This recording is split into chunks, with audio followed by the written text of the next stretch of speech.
The following is a sample from the New York Open Center's podcast series. You can see our website for full program ordering details.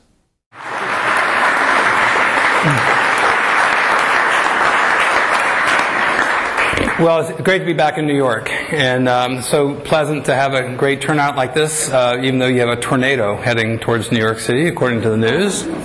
I always seem to bring rain when I come to places, and part of my karma. Well, tonight it's going to be an extraordinarily interesting evening, I hope, for all of you, and I have some amazing new research results that I'm going to present. This is going to be about an hour and a half talk, and I hope your lives will forever be changed for the better. Because, my gate, my doorway is through mushrooms and mushroom mycelium.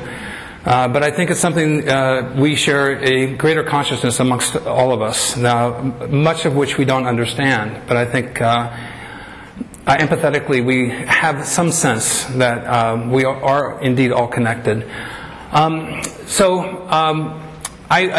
I'm sure lots of you want to know about this hat, because this hat is my favorite hat, and as I go bald, I like to wear it. And this hat is a testimonial to the thread of knowledge that has transcended over hundreds, if not thousands of years.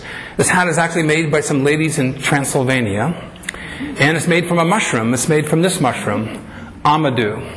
Amadou is a birch polypore. It's one of the most common mushrooms that grow on birch. It's a hard wood conch, so you can't really eat it. But our ancestors found out that if you boil this mushroom in water, it has very strong antibacterial properties. And so as you boil it, then it delaminates into mycelium. You'll see lots of mycelium. And it helped to preserve food and soups, etc. And then as you pull this mushroom apart after it's been boiled in water, it turns into a felt-like substance. It's indeed mycelium. Mycelium makes mushrooms, and mushrooms become mycelium. And you can map this. It's called German felt. And I bought this in Budapest. And it's been matted and made into garments and purses and clothing. And our ancestors used to smear it with animal grease to make it waterproof, because it's very water absorbent. But most interesting to me is this is also known as the tinder conch. It allowed for the portability of fire.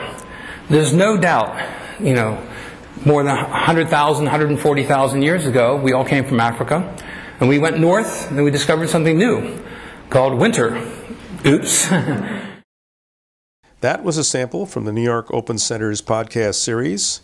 You can see the full program ordering details at our website, opencenter.org.